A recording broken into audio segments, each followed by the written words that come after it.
जय शिवराय। आज 20 फेब्रुवारी शिवजयंतीनंतर आज दुसऱ्या दिवशी शिवनेरी किल्ल्यावरती सालाबाद प्रमाणे आपण या ठिकाणी आलो। हे आपलं या ठिकाणी येण्याचं 10वं वर्ष आहे।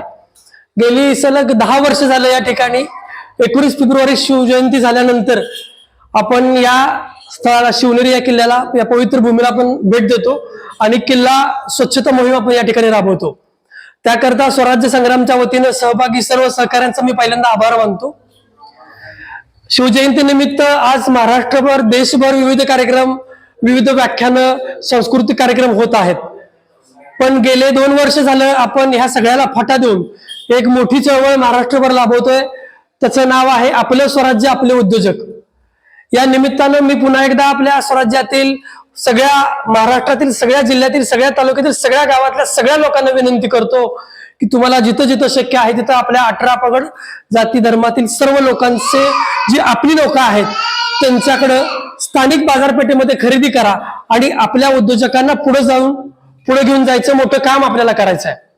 आणि हे करत असताना अलीकडेच काही नवीन दुकानांचं उद्घाटन झालं। दिवाळीमध्ये आपण काही दुकानांना भेटी दिल्या, तर त्याही ठिकाणी लोकांचा उत्स्फूर्त प्रतिसाद मिळतोय। हा प्रतिसाद कायम राहू द्या। जाता जाता मी तुम्हाला थोडंसं एवढंच सांगेन की जसं विज्ञानाकडे बघितलं तर माणसाचे रक्तगट जे असतात, कुणाचा ए असतो, कुणाचा ए बी असतो, कुणाचा फक्त बी असतो किंवा कुणाचा ओ असतो, कुणाचा पॉझिटिव्ह निगेटिव्ह असे रक्तगट असतात। पण आम्ही ती माणसं आहोत ज्यांचा रक्तगट हा शिवराय आहे, ज्यांचा रक्तगट हा स्वराज्य आहे।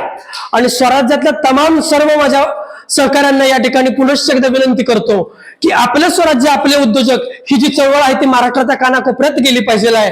या शिवजयंतीच्या निमित्तानं एवढंच मी त्याचा आव्हान करतो की जिथं जिथं शक्य आहे, जो व्यवहार शक्य आहे तो आपल्या माणसांसोबत करा, कारण आपली माती आपली माणसं जपण्याचं सूत्र हे छत्रपती शिवरायांचं सूत्र आहे आणि तेच आपल्याला अंगीकारायचं आहे। एवढंच या ठिकाणी या निमित्तानं मी बोलतो आणि आपल्याला घेतो। जय जिजाऊ जय शिवराय।